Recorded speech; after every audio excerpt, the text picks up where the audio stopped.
Chapter 16. Melissa returns. As they traveled all that day, Thad was keyed up with excitement. His brothers and Willie Branson had investigated dozens of leads like this, and none of them had led to rescue. But they felt that this one could be different. This time, Thad, at least, was certain they would find Melissa. They reached Fort Conk the following afternoon and rode into the stockade. The soldiers were gone now, but the fort was held by a company of Texas Rangers. A sentry asked their business. "Tell your commanding officer we heard he has located a white girl in Willowbird's village," Willie Branson replied. In a minute or so, a ranger captain invited them in. Wiley Branson, Bo, Thad, and Thad's father followed them into his office. "I'm sorry to tell you, Mr. Branson, that we did not find your girl," the man said. "Have you been to Willowbird's camp?" Wiley asked. "Day before yesterday. I sent 2 of our men to talk to Willowbird and bring the girl here. Willowbird swore up and down that she wasn't there. He said they had traded her to some Comanches for 2 ponies a while back." "Do you believe that?" Wiley asked him. "No, sir, I don't," Captain Howard answered. "I'm as sure as I am standing here that your little girl is still with Willowbird's people. He's probably decided he wants to keep her for some reason and is stalling us. Tell me how I can get to his camp and I'll fetch her if I have to whip Willowbird's whole village single-handedly." Well, Wiley's voice was bitter. "I'm tired of this roasting around all over West Texas hunting for my girl and those Indians laughing in my face." "We'll go with you, Wiley," Father Conway said. "I'll go too. I can spare about 15 men to go along," Captain Howard promised. "How far away is the village?" Pa asked. "We can leave after dinner and make it before sundown," Captain Howard said. "I don't expect them to put up a fight when they see we mean business. But you never can tell about an Indian. The Tonkawas help us Rangers a lot. That's because they hate the Comanches, not because they think much of us. Willowbird has had several run-ins with white men, mostly over stealing horses. Get along." The tough, wiry buckskin pony Thad was riding was faster than most of the Conway riding stock. He was one of the best cow ponies they had. Thad hoped to find Little Bit if she could be found, and he wanted a fast horse to outrun the others if he should need to race the Indians for her. Captain Howard had said nothing about trying to recover a certain little black pony with a scissors-shaped scar on her hip. But Thad was determined to bring her home if she was in the camp of the Tonkawas. They rode all afternoon in a northwesterly direction. Finally, when the rays of the sun were slanting long across the prairie toward them, they sighted dust. Topping a rise, they saw the Tonkawas coming on the next ridge. They were strung out without order or anything like a fighting line. It was every man for himself. The Tonkawas were riding like Jehu and yelling like a pack of hounds hot on the trail of a fox. Beyond them, they could see the smoke of village fires. The Indians kept coming toward the white men, and the white men headed straight for them. There were about twice as many Tonkawas as Rangers, Thad estimated. The Rangers split into parties of 2 or 3 to meet the scattered Tonkawas and kept from being surrounded. It looked as though they had an unexpected battle on their hands. But for some reason, the Indians had not shot an arrow. They were painted for battle and carried their bows and arrows nocked. But not a warrior raised his bow. Then a chief, the breeze fingering the eagle feathers in his elegant war bonnet, rode from the group. He held up his hand in the sign for parley. The chief was Willowbird.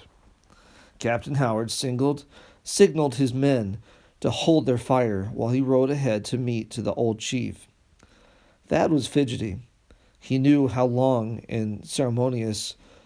He was anxious to get the whole thing settled and to see Melissa and take her home. Captain Howard and Willowbird talked and talked, as Thad knew they would. After what seemed a very long time, he became so restless that he felt he could not take any more waiting. He scanned the area about the camp and along the creek where the village was located, hoping to find the horse herd. Finally, he saw it beyond the creek, slipping away through the thick growth of timber, while all eyes were focused on the palaver between the ranger and Chief Willowbird. He rode between the high banks of the creek. There he tethered Get-Along. Creeping up the opposite bank, he watched the horses for a while, trying to locate Little Bit. For minutes that seemed like an hour, he watched them graze, but he could not locate his pony. A shrill whinny cut the air and drew his eyes to a commotion on the far edge of the grazing herd. It was Little Bit. She had recognized him. How? He would never know. She came hobbling toward him. He ran as fast as he could toward her, scattering the surprised horses. She nickered eagerly, thrusting her muzzle into his hand. He hugged her neck and cut her hobbles. He led his pony back and rode her to the creek. There he put his lasso rope around her neck. If there were any horse guards with the herd, he had not seen them, nor had they discovered him.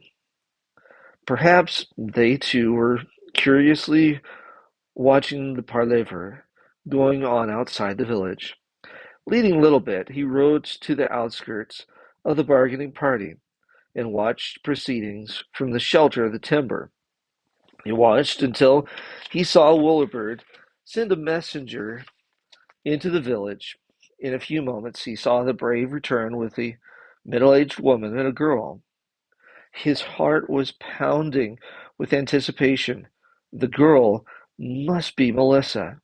He was sure she was he was sure she was when he saw her pass to Willowbird, who led her to Captain Howard. Thad began edging toward the captain, now leading his pony. Melissa was taller and thinner than when he had last seen her. She seemed dazed.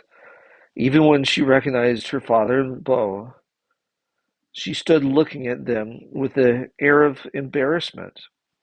Her father took her in his arms and kissed her. "Lissy, Lissy, my baby," he murmured over and over, while Beau patted her awkwardly on the shoulder. Captain Howard handed money to Chief Willowbird. Evidently, it was the price agreed upon for Melissa's ransom. Mr. Branson had given it to the captain for that purpose. Thad decided this was the time to press his own claim, so he rode up to the group, leading Little Bit. "I've brought the girl's pony," he said to Captain Howard. "Will you ransom her too?" Captain Howard looked from Thad to his father and then to Wiley Branson. Thad's father took in the situation and stepped forward. "I'll ransom the pony," he said. "How much?" The chief held up the fingers of both hands and seemed disappointed when his father paid the $10 without bargaining.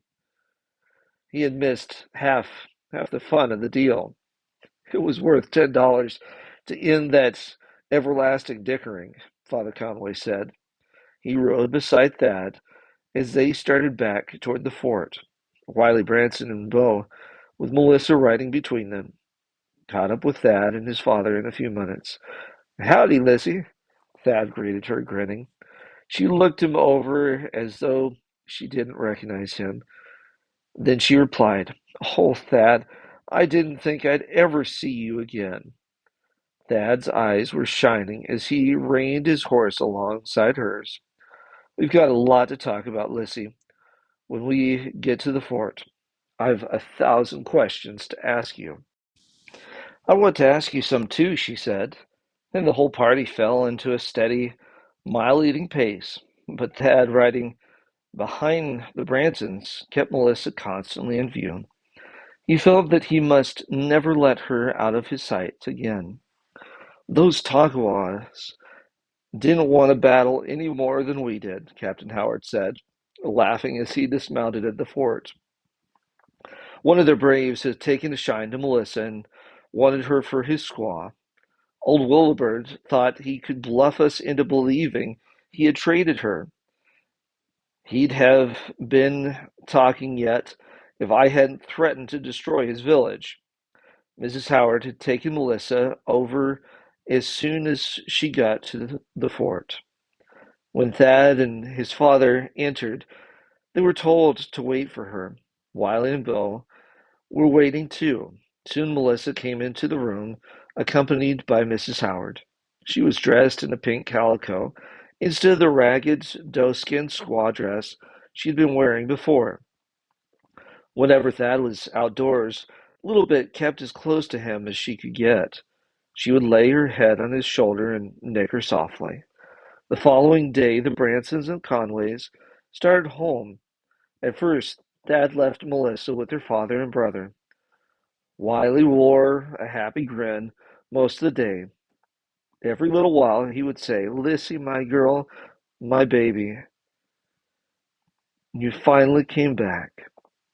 The second day of their homeward travel, Thad rode beside Melissa some of the time. They laughed over the things that had happened to them in Yellow Cloud's camp. Thad had to tell her why he was never able to catch up with her after they heard the Indians chasing them. He explained how he turned so that they would follow him instead of Melissa. But she had guessed all that. Melissa found it difficult to express her thoughts in English at first. So long had she spoken in the tongues of the Comanches and Tonkawas. But Thad got her to tell the story of what had happened after she had left him that morning. He was anxious to learn why Little Bit had not managed to bring her directly home. "Oh, that was my fault," Melissa said. "You told me to let her have her head, but one day I thought we were lost. I reckon I was just right in my own head by then. I kept pulling her to the left when she wanted to go to the right. That's when we really got lost, I guess." "Was it then that the Tonkawas found you?" "I don't remember seeing them," she said. "By that time I was so sick that the first thing I remember was when I came to my senses in their village. I was in one of their little brush wickhams, but I thought it was a teepee. That made me think I was in Yellow Cloud's camp again. There was only one person in the village who could speak a little English, but some of them could speak Comanche, so I found out where I was." Mrs. Conway and Dulcie did everything love could to help Melissa forget the hardships she had been through. It seemed for the first few weeks that she took greater comfort in being with Stevie than with any of the others. He was a bright, good-humored little fellow, and he had been his sister's special pet since the day he was born. There was something Thad was anxious to find out about. How come Little Bit stayed with Willowbird's horse herd instead of heading home when she got a chance? "They staked her out every night," Melissa told him, "and they hobbled her every day. They thought she was my pony, so they were keeping her for me." "Would you like her?" Thad asked. "Would I like what?" Melissa did not understand what he was leading up to. Would you like Little Bit to be your pony? Thad said. A smile lighted her face. Oh, I'd love to have her for my own, she said. I love that pony. If it hadn't been for her, I might still be with the Comanches or dead somewhere on the prairie. You can have her, Thad said. From now on, she's your pony. Never before had Thad felt so much pleasure in giving away cherished possessions. He loved both the girl and the pony with all his heart. But you love Little Bit as much as I do, Melissa protested. I really should not take her. Oh, I'm getting too long-legged for a little pony like her, Thad explained, as though that were the real reason.